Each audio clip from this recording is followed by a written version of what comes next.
cenas fortes e inadequadas para menores de 14 anos. Morte. Nossa única certeza nesta vida.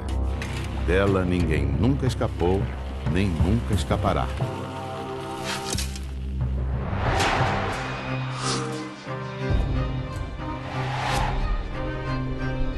Para a maioria dos ocidentais, a morte é um assunto proibido. Cercado de medo, mistério, tristeza, saudade. É um assunto não só desagradável, como evitado, como se a morte não pudesse acontecer.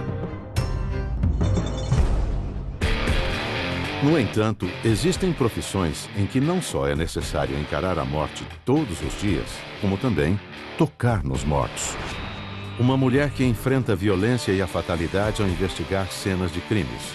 Um homem que se dedica a embelezar corpos sem vida. E outro que compartilha com famílias um dos momentos mais difíceis depois da última partida. Todos trabalham diariamente com um dos mais temidos tabus, o cadáver.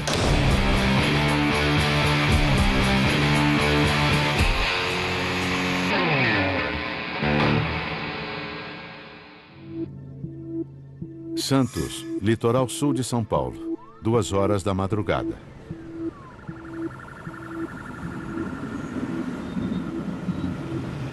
Vai ser meu primeiro suicídio. Poxa, faz tempo pra nunca ter pego. Eu peguei suicídio no meu primeiro plantão aqui.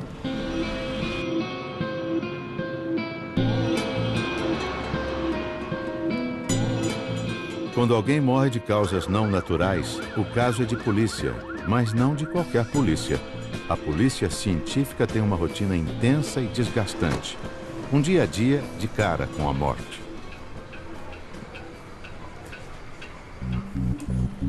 Que andar foi, o senhor sabe dizer? Carol é parte da equipe responsável por investigar a causa da morte dos moradores de Santos, São Vicente, Cubatão e Praia Grande, no litoral sul do estado de São Paulo.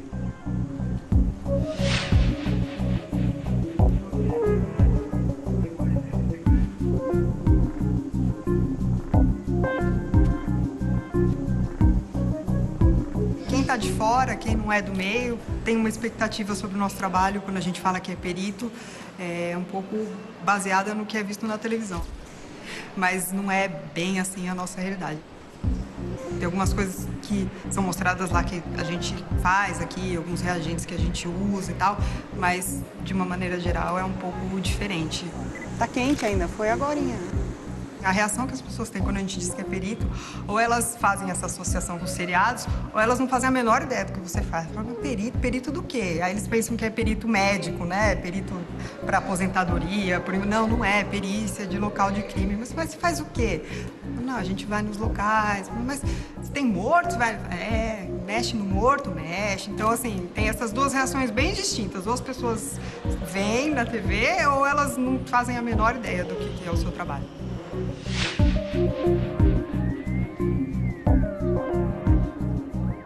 Quando um corpo é encontrado em condições suspeitas, Carol é acionada e se dirige ao local. Cabe a ela olhar minuciosamente para o entorno e para o corpo, à procura de evidências que apontem a causa da morte. O corpo, pra gente, ele é a peça a mais importante, mas ele é uma peça do local. É lógico, eu tenho a consciência de que ele é um corpo e tal, mas eu não penso que é um cadáver, eu penso que é uma parte do meu trabalho.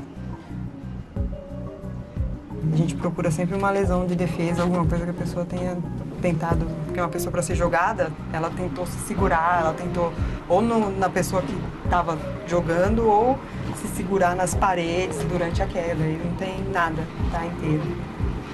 Então todos os indícios levam a suicídio mesmo.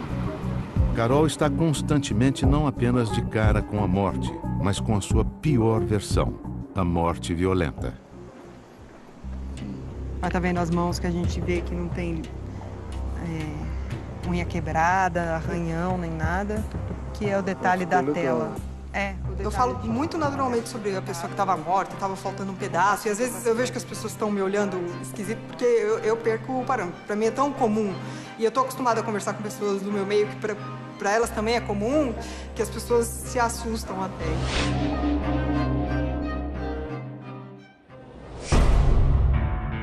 São Paulo, Centro, Rua 25 de Março, 9 horas da manhã.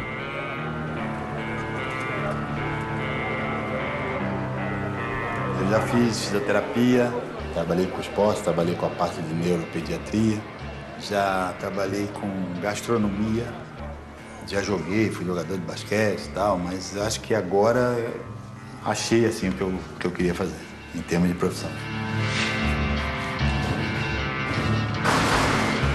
Um ano e meio depois de se formar em um curso técnico, Miguel começou a trabalhar em funerárias como necromaquiador, realizando procedimentos de conservação e embelezamento em corpos de pessoas mortas. Muita gente fala assim, o que você trabalha? Eu trabalho com maquiagem. Ele trabalha com maquiagem e mortes.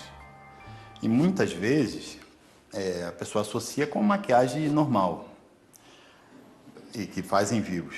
A gente pode usar materiais que usa na maquiagem normal, só que são situações muito diferentes. Me fascinou, assim, em termos de como é que era o preparo desse corpo. Porque às vezes você chega e a pessoa vê a pessoa no caixão ali, arrumada, tudo, e não sabe como foi feito. Preparar cadáveres em urnas, executar a conservação dos corpos e embelezá-los aplicando cosméticos específicos. Profissionais como Miguel, que executam estas tarefas, precisam equilibrar suas emoções com uma rotina tensa, que inclui a exposição a produtos químicos e bactérias, além de gases tóxicos expelidos pelos cadáveres. Além da saúde mental, a saúde física também está em risco. Quando vai começar um trabalho, eu particularmente paro, eu faço uma oração e peço para me fazer um trabalho o melhor possível, mesmo por eu não conhecer aquele corpo ali, não ter nenhum vínculo, e eu peço licença àquele corpo ali.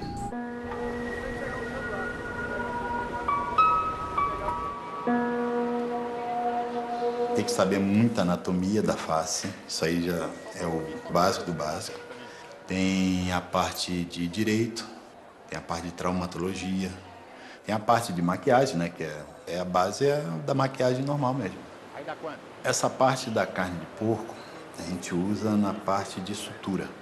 Então a gente treina com a carne de porco para o aluno ter uma noção. E às vezes você vai pegar situações em rosto que você vai precisar fazer a sutura. Aqui mesmo, teve uma menina que chegou com 37 facadas pelo corpo todo. Então, a família chegou, nós viemos aqui fazer para ver o negócio do funeral e vai ter que ser lacrado. Pô, e na hora ali, me deu um negócio assim, tinha uma outra professora. Aí pedimos pro gerente falar com o familiar se poderia ver lá por outro dia. Nós ficamos 3 horas e meia com essa menina na mesa. E quando nós botamos ali, que abrimos o caixão, aí o pessoal chorou mesmo, porque tá chorando por ela, pela morte e pelo trabalho que tinha feito, né, nela, e ela parecia que tava dormindo, cara.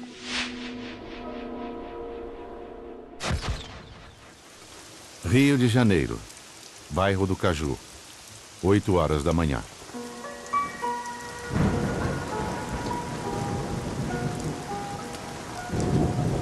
Não tem nada de anormal aqui, nada de anormal. Simplesmente um lugar onde todos nós iremos repousar. É só o nosso descanso eterno. Aqui, só isso, mais nada. Aqui é a nossa morada, a morada de nós todos.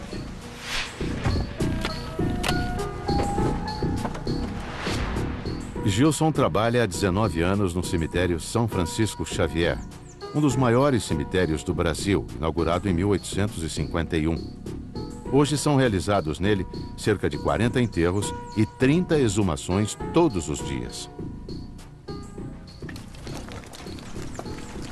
Eu já fiz de tudo um pouco nessa vida. Já fui camelô, bombeiro hidráulico, pintor de automóvel, já trabalhei na roça, ajudei a construir a Marquês de Sapucaí, na época que era armação de madeira. Então eu já fiz muita coisa nessa vida. E essa aqui foi a que eu mais me encaixou. Meus tios trabalharam aqui, vários são sepultados aqui mesmo dentro do cemitério. A minha mãe era cozinheira desse botequim aqui na frente do cemitério. Foi ela que até que falou que eu poderia vir aqui no cemitério e pedir uma vaga ao administrador. Foi justamente o que eu fiz. Criei 8 filhos do meu primeiro casamento e desse atual que eu tenho 10 anos de casado, já vão 4 filhos. Tudo sustentado daqui do meu trabalho, do meu sol aqui dentro. Gilson faz parte de uma cadeia de profissionais invisíveis que trabalham nos bastidores de um dos lados mais duros da vida. Só no Rio de Janeiro, apenas no Serviço Funerário Municipal, são cerca de 1.750 servidores ativos, responsáveis pelos cemitérios e transportes dos corpos de hospitais e prédios do IML para funerárias e velórios. Há um estigma muito forte com os chamados trabalhadores da morte, que sejam os profissionais de saúde, que cuidam de pessoas no final da vida, ou de pessoas enlutadas, e aqueles que trabalham no serviço funerário, né? Nos enterros, nos velórios, cremação e tal. Esses profissionais, então, sofrem um estigma muito grande.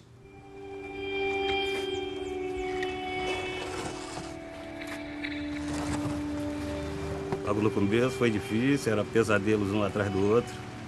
Aí só acabava de almoçar, quando ia tirar um cochilo, já vinha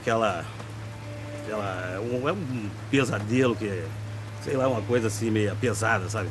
Assim a gente sentiu o espírito sair do corpo e tentar querer voltar, e aquela agonia, aquela coisa toda, até acostumar foi um pouco difícil.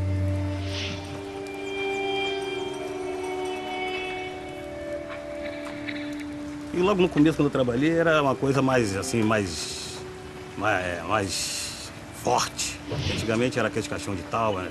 Então vinha corpo, às vezes, em decomposição, vinha com a barriga para fora, era braço para lá de fora. Então aquilo tudo apavorado, era coisa aterrorizante, sabe o que é? Mexer num corpo assassinado, cortar para descobrir a causa da morte, limpar covas e jazigos, carregar caixões, sepultar. Profissões silenciosas, rodeadas de preconceito. Profissões tabu. Mortes naturais, violentas ou suspeitas. Mesmo para quem não acredita que a morte seja o fim de tudo, o corpo morto é um fato que precisa ser encarado. Em caso de morte natural, após um médico assinar um atestado de óbito, o corpo é conduzido para um serviço funerário. Porém, em caso de morte violenta ou suspeita, a polícia é acionada e o corpo é encaminhado para o Instituto Médico Legal. O IML presta serviços de polícia científica na área da medicina legal e ajuda a polícia criminal nas investigações. Uma polícia técnica e científica. Então, o que a gente faz num local nem sempre vai terminar ali. Dependendo do tipo de caso, dúvida, é importante trabalhar junto com o legista. Eu tenho esse hábito. Ou eu ligo ou eu acompanho no próprio IML.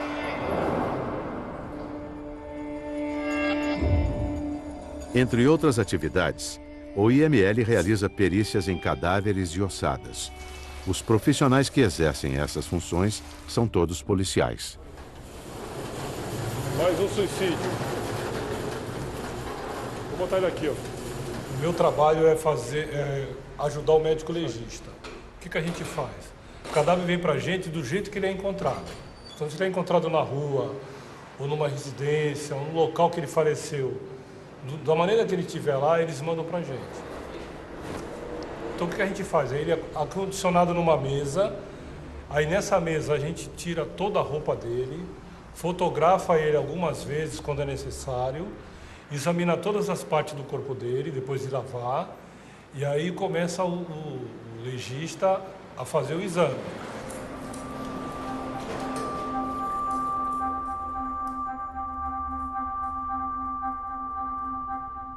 É possível que um profissional que trabalhe numa determinada profissão tenha um impulso mais de abrir, de ver como é dentro? É possível.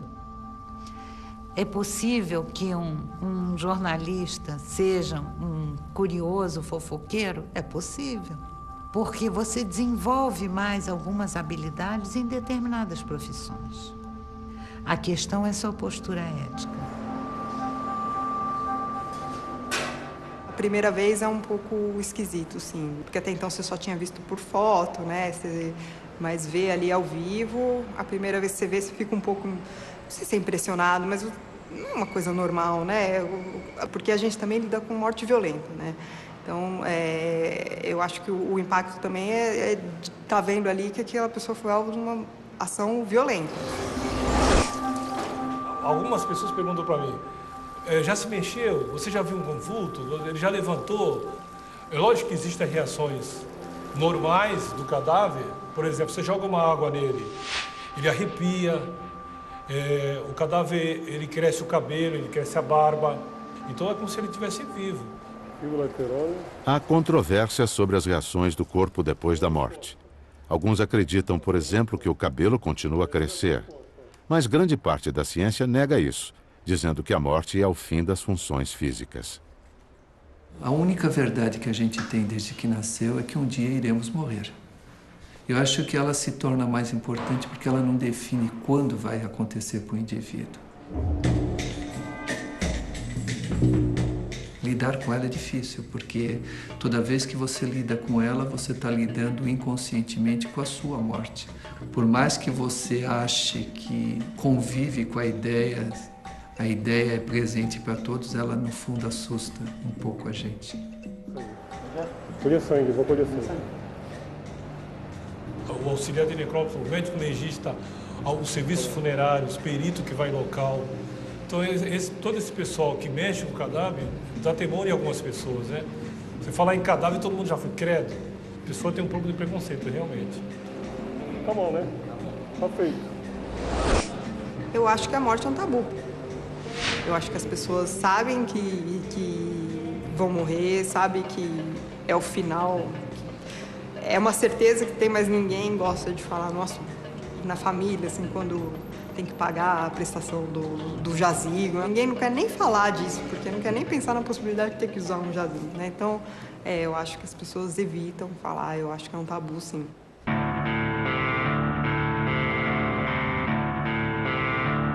Tem vários tipos de causa-morte, tem causa-morte já para a parte violenta, às vezes é facada, às vezes é projétil de arma de fogo, às vezes é acidente. Então, chega pra gente na parte de necromaquiagem uma coisa, às vezes, bem complicada.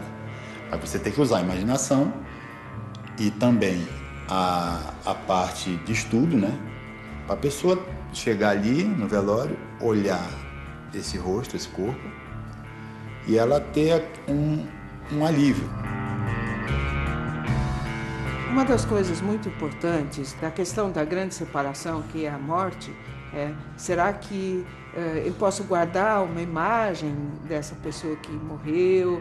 Eu posso ter lembranças e as melhores lembranças e tal.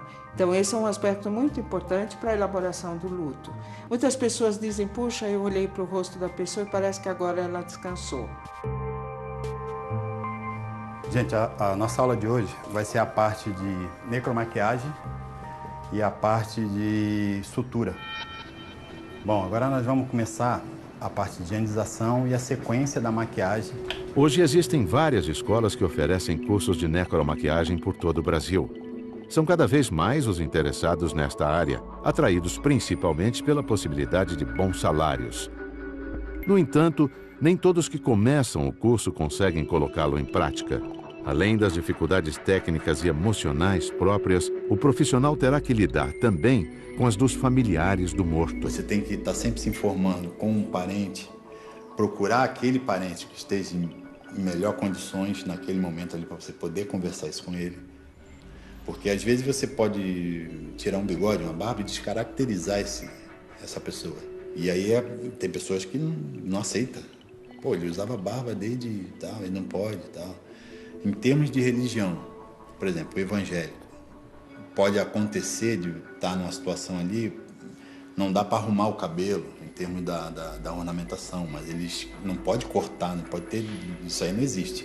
Vai entrar agora com pó compacto. A primeira situação que eu peguei foi numa criança. Um adolescente, tinha 15 anos, uma menina de 15 anos.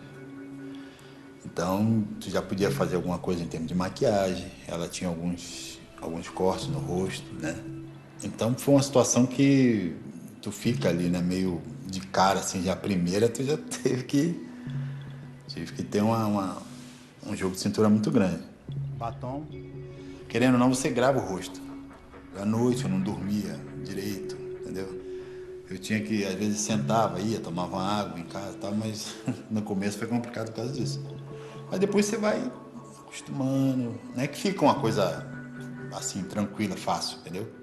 Mas é que com a rotina, tu vai fazendo mais vezes, você vai meio que acostumando um pouco com isso.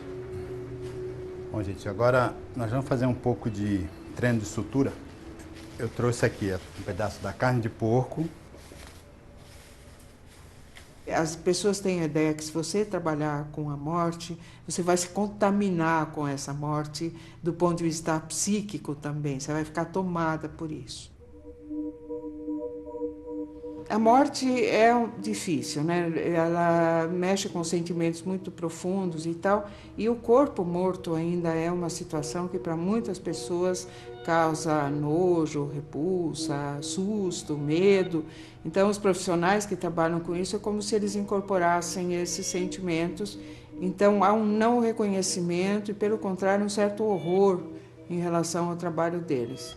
Por outro lado, como é que a gente sobreviveria sem o trabalho deles? Quem é que faria esse trabalho?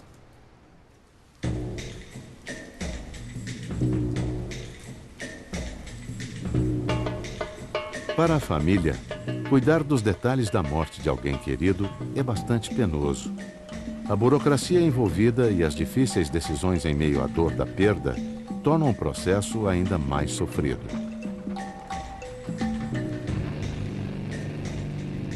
Roupas, flores, sepulturas, caixões.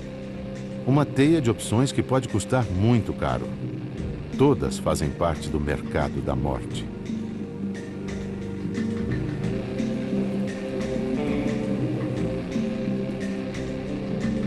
Trabalhar com a morte. Eu vejo a morte de uma outra forma, de uma forma comercial. Porque eu administro o cemitério. Eu tenho que ver o cemitério como empresa e não como local de sepultamento. Porque o cemitério tem funcionários, tem pagamentos a fazer, tem pagamentos a receber, tem tudo que uma empresa tem.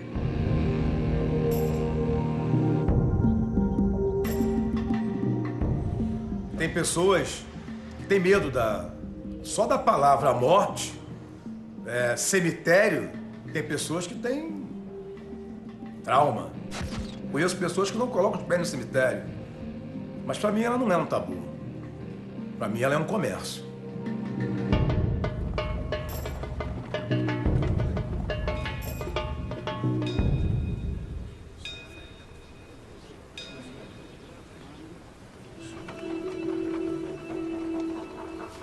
Apenas em 2010, segundo o censo oficial, mais de 1 milhão de óbitos foram registrados no Brasil. Com serviços funerários que incluem desde o transporte e preparo dos corpos até enterros e cremações, a morte é um mercado que movimenta cerca de 7 bilhões de reais por ano. Sem dúvida, um bom negócio. Para mim é normal. Trabalhar todo dia vendo cadáver, vendo defunto, vendo sepultamento, para mim é normal. O único momento em que eu não me sinto bem é quando vejo o sepultamento de crianças. Isso realmente me comove. É o único momento que me comove, é esse. Depois de 20 e poucos anos, fiquei um pouco acostumado assim, dentro do meu trabalho, mas assim, mediante do fato de família, aí já fica meio complicado. Eu já enterrei um filho, já enterrei essa tia que me criou, que eu tenho como mãe. É diferente. É diferente, até no sentimento. É diferente.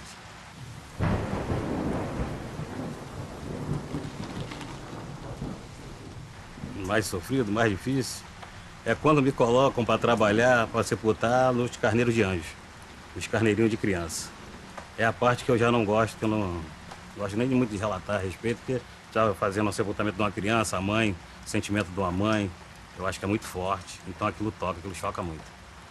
Aí me deixa um pouco meio abatido, um pouco meio, sei lá, assim, triste. O meu trabalho? Aqui do meu trabalho que eu mais gosto é dessa paz, essa tranquilidade que tem aqui dentro. Porque aqui é a verdadeira a calmaria. Aqui a gente vive tranquilo. Diante de certas circunstâncias, o resto é uma maravilha. Poxa, ainda mais quando bate aquela brisazinha, aquele ventozinho, quando sopra, aí é uma maravilha, não tem coisa melhor. Ainda mais quando a gente está caminhando, quando eu vou fazer, às vezes, um enterro, que a gente vai caminhando e bate aquele ventinho, aquela sobra, aquela brisa, parece que Deus está do nosso lado, estamos caminhando junto com Ele. E isso para mim é uma maravilha, eu adoro.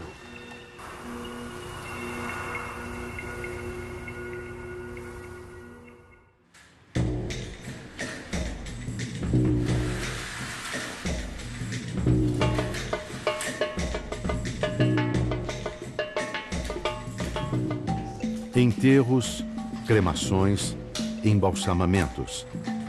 Seja para simbolizar uma passagem ou fim definitivo, cada cultura desenvolveu formas específicas para velar seus mortos. Os rituais funerários são ainda mais antigos do que o próprio surgimento do homem moderno.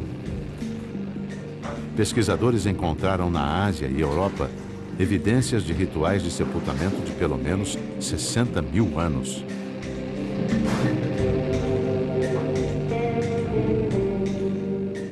A morte e a religião são dois temas que existem desde os primórdios do ser humano.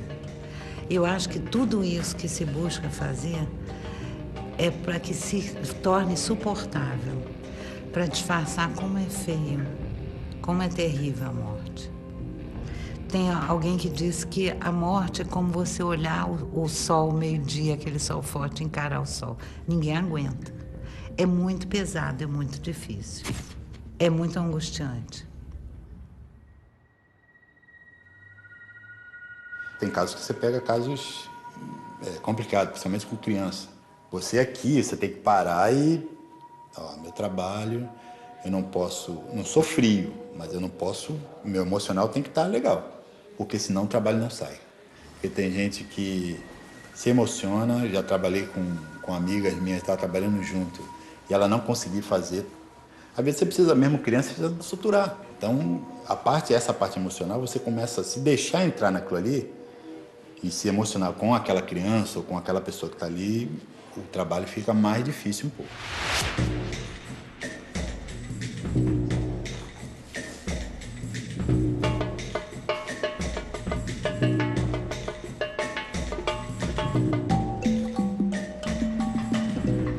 A parte da necrópsia ou necromaquiagem, primeira coisa, tem que ter muito, mas muito respeito, porque horas antes ou dias antes era um ser humano como nós somos. E quando entra em óbito, você tem que ter esse respeito, acho que até mais. Tudo aquilo que faz com que nos associe ao animal, a ferida, o corpo, a degradação do corpo, isso tudo vai sendo motivo de nojo, de sensibilidade, e vai sendo afastado ao longo do tempo. Tem essa parte de pessoas que não conseguem lidar com a parte psicológica e parte para esse lado. Tem o conhecimento de pessoas que, para ela fazer uma necromaquiagem, ela tem que passar ali antes e tomar alguma coisa. Eu acho que é tipo assim, como se fosse encorajando ela. Então é uma situação, assim, é triste.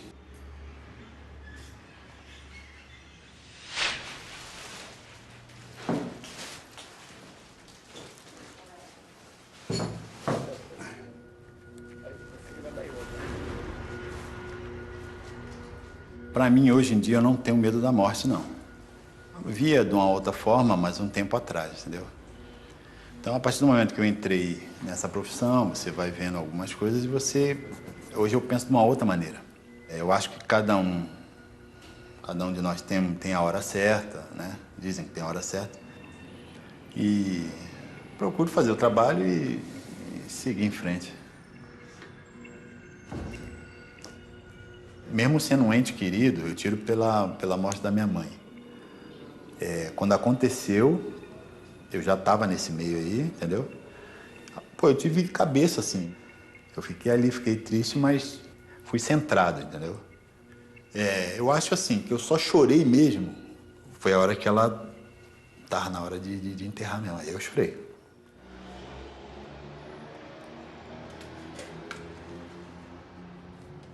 E às vezes você chega, estamos conversando. Ah, você trabalha com o quê? Eu trabalho com vendas, eu trabalho com escritório, sou dentista, sou isso. Então, quando você fala em termos de necromaquiador, tanatopraxista ou necropsia, a pessoa já, nossa, é um trabalho sujo, é um trabalho em metrô, às vezes, eu tô com a minha maleta, tá conversando, tal, ali uma situação de conhecer naquele momento. Você fala em necromaquiagem, a pessoa quer correr de perto de você. Eu aqui em São Paulo, eu tenho minha mulher, tenho minha sogra e meu cunhado. E tenho meus familiares que são do Rio. Então, tanto lá no Rio como aqui, no começo, pô, Miguel, você vai mexer com isso, né? Um negócio... Pô, depois que eu comecei a explicar, que eles começaram a entender mais, né? Como é que é o negócio e tal, aí eles vieram me dando mais apoio, entendeu? Só que não dá para eles entrarem no meu universo.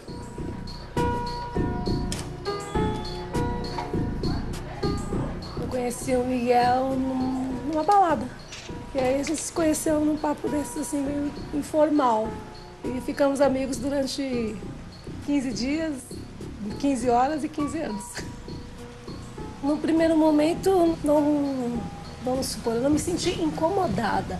O que eu sentia era um ponto de interrogação. Como será que é isso? Como que as coisas acontecem? Como ele vai reagir?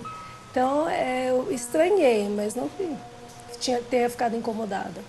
Eu acho que esse preconceito tem que acabar. Tem profissão para tudo. Tem o coveiro, que vai enterrar o seu ente querido, tem o médico, que vai cuidar dele.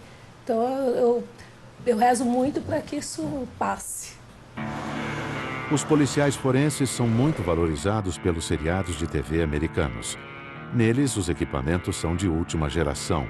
Não há crime que não seja solucionado, e os policiais estão sempre com uma aparência saudável. No entanto, a realidade é bem diferente. Na minha equipe, são 23 peritos trabalhando em tudo, e são 2 peritas mulheres só. E a gente chama na rua, né, quem faz atendimento de local sou só eu. De que forma esse trabalho afeta a vida pessoal e a saúde mental destes profissionais? É possível ter uma vida normal convivendo com cadáveres? Eu acho que não é uma profissão assim que as pessoas esperam naturalmente seguir. Ninguém fala quando você está na escola que você vai ser quando crescer, né? Não fala você perito criminal. Então, quem vai atrás é quem conhece ou quem já ouviu falar do assunto. Eu acho que é um tabu, sim. Eu vi assim que você pode ser útil numa coisa importante, assim, que é um esclarecimento de um homicídio, né, de um crime de uma maneira geral. Então eu acho que começou por aí, foi essa vontade de poder fazer alguma coisa legal, assim, que tivesse um resultado prático. Tem caso que marca a gente. Eu atendi um caso com criança que foi um caso muito feio de fazer, a gente ficou muito sensibilizado esse dia, porque foi o pai, ele estava separado da esposa já há um tempo e ela arrumou um outro namorado já separados. E ele não soube lidar com aquilo, ele matou a própria filha e depois ele se matou. Esse foi um caso muito chocante de fazer, porque morte com criança mas a gente fica mais sensibilizada e por um motivo absolutamente estúpido, né? Assim, eu não costumo sonhar, né? Eu sonhei com essa menina já, na época que eu atendi. Então, isso foi um caso que foi bastante marcante, assim.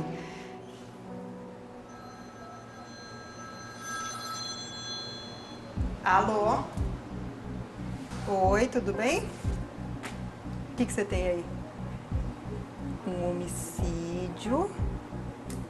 Para tentar lidar com o nosso trabalho, assim, durante o trabalho a gente tenta se blindar emocionalmente, tenta não se envolver.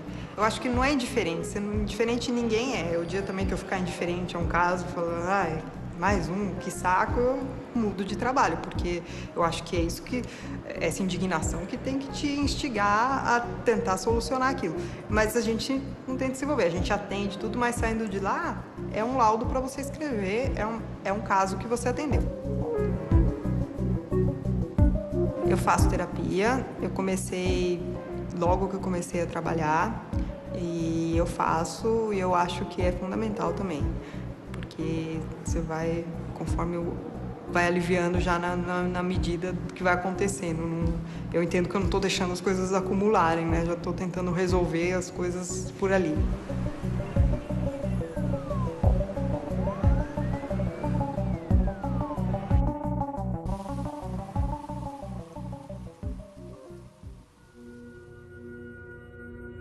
Além de sepultar os mortos, os coveiros têm a difícil tarefa de exumá-los.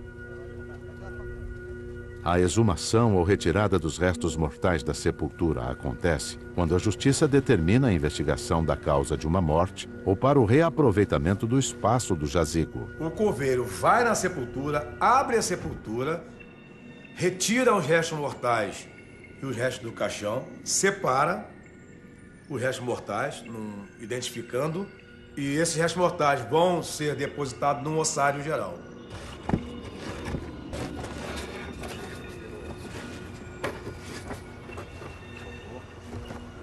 A exumação é uma das partes mais difíceis do trabalho do coveiro. Este processo requer que ele toque nos ossos, há muito tempo enterrados, um por um, direta e minuciosamente. É preciso que os sepultadores tenham cuidado, uma vez que os restos mortais possuem gases tóxicos que podem fazer mal à saúde. A gente tem que fazer um certo tipo de serviço, que o corpo ainda está em decomposição, fica difícil. Fica difícil que o cheiro entranha por dentro, ele entra por dentro da narina e chega a amargar por dentro. Chega a doer, sabe como é que é? Sabe? Fica difícil.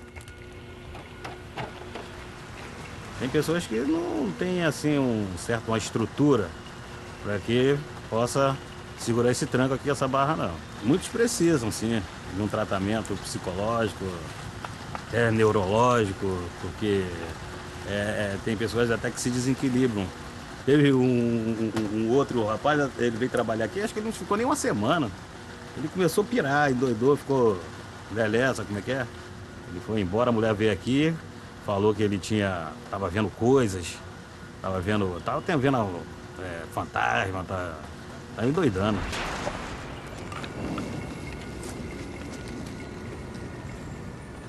Uma das coisas que o pessoal se queixa muito, além dessa desvalorização, é que eles não têm algum tipo de cuidado a eles, né? Cuidado médico, cuidado psicológico, tem o serviço médico, mas muitas vezes eles acham que não devem procurar e tal, porque isso daria indicação que eles não estão bem, isso poderia afetar, vamos dizer, em termos do próprio emprego. E a gente sabe que o índice de alcoolismo é muito grande entre eles, né? Porque é uma forma de extravasar, vamos dizer, um sentimento difícil e tal. Até acostumar com tudo isso, era só acabar aqui e sair e beber tomava logo um conhaque.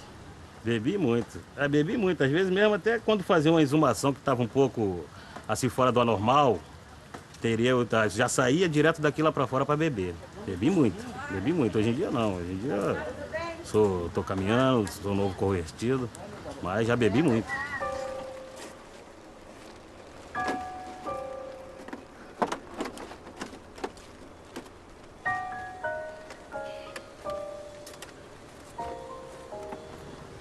Enquanto não tenho serviço para me fazer da casa, Vou limpar minhas coisinhas que eu tenho para fazer, dou minha caminhadinha, vou pegar uma manguinha, uma goiabinha ali, e isso vai intertendo, o dia vai passando, a hora vai passando, e até mesmo uma terapia, né, para a mente. Aqui é o adubo humano, porque nasce com a força, a planta, as melancias dão assim, ó. Tá lá no quadro 69, lá na Cova Rasa, lá em cima do barro lá. Tinha um colega aí que ele plantava quiabo na beira da cova, quiabo. E eu acho que ainda é uma fruta que não tem produtos tóxicos, certo? É natural e não faz mal nenhum. Eu acho que não. Eu mesmo como, ele come, como é que um pé de manga aqui? Olha como é que ele tá bonito aqui. Então eu acho que não devíamos de ter assim, escrúpulos ou nojo do lugar que vai ser a nossa moradia eterna.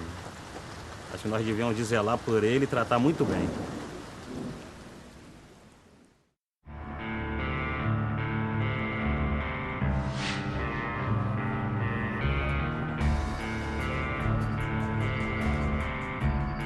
Gilson, Carolina e Miguel são profissionais da morte que lidam diariamente com o que a sociedade mais teme e rejeita. Mas será que a experiência cotidiana de tocar, cuidar ou enterrar os mortos modifica a perspectiva dessas pessoas diante de uma realidade tão enigmática e definitiva?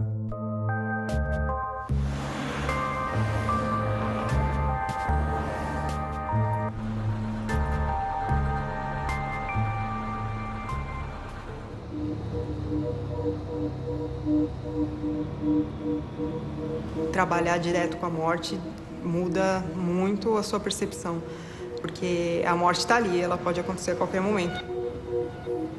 Aquelas pessoas que morreram ali, elas estavam indo para casa e veio um louco e bateu no carro delas, ou então elas estavam trabalhando, entrou alguém, assaltou e deu um tiro. Então, você não sabe o dia de amanhã. A gente tem isso, né? A gente pensa, a gente fala, aproveite cada dia como se fosse o último. Todo mundo fala isso, mas sentir na pele, a gente sente quando a gente está atendendo. Então eu acho que mudou essa percepção. Eu passei a perceber de verdade, assim, que a gente não é nada e amanhã você pode não estar mais aqui.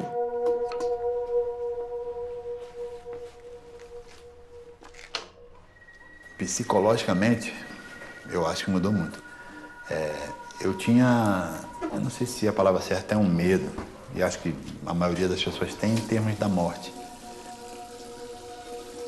Caramba, eu vou morrer, pra onde eu vou, o que acontece, tal. Hoje em dia eu tenho uma coisa assim mais serena, um negócio mais tranquilo em termos disso assim, entendeu? Bom, no momento que eu quero pra mim, tudo que eu faço nessa vida, desde quando vou reconstituir uma família, é os meus filhos. Dar uma boa educação, vê-los crescer, vê-los se formar, se der, as minhas condições. Para mim é tudo. Para mim é tudo. Eu já tenho 47 anos, então já estou um pouco já gasto, né? Já estou um pouco já passado. E dizem que o homem vive até os 70, então é isso que eu quero. Embora a capacidade de reconhecer a própria finitude seja uma característica exclusivamente humana, a morte é e continuará sendo um dos maiores mistérios da vida. Morte é o fim inevitável, é o que vai acontecer com qualquer pessoa. E o que deixa todo mundo igual, porque a gente atende pobre, rico, atende na periferia, atende em casas enormes e ela tá morta ali, elas são iguais. Elas podem ter vivido das maneiras mais diferentes, mas na morte todo mundo é igual. Eu acho assim, é uma passagem, cara, que nós estamos aqui. Você vai lá, passa, aprende e vem aqui de novo. Porque você tem que, o aprendizado que você teve lá, você tem que passar para algumas pessoas que estão aqui nesse plano. E assim vai. A morte, ela é um, vamos supor, é vida.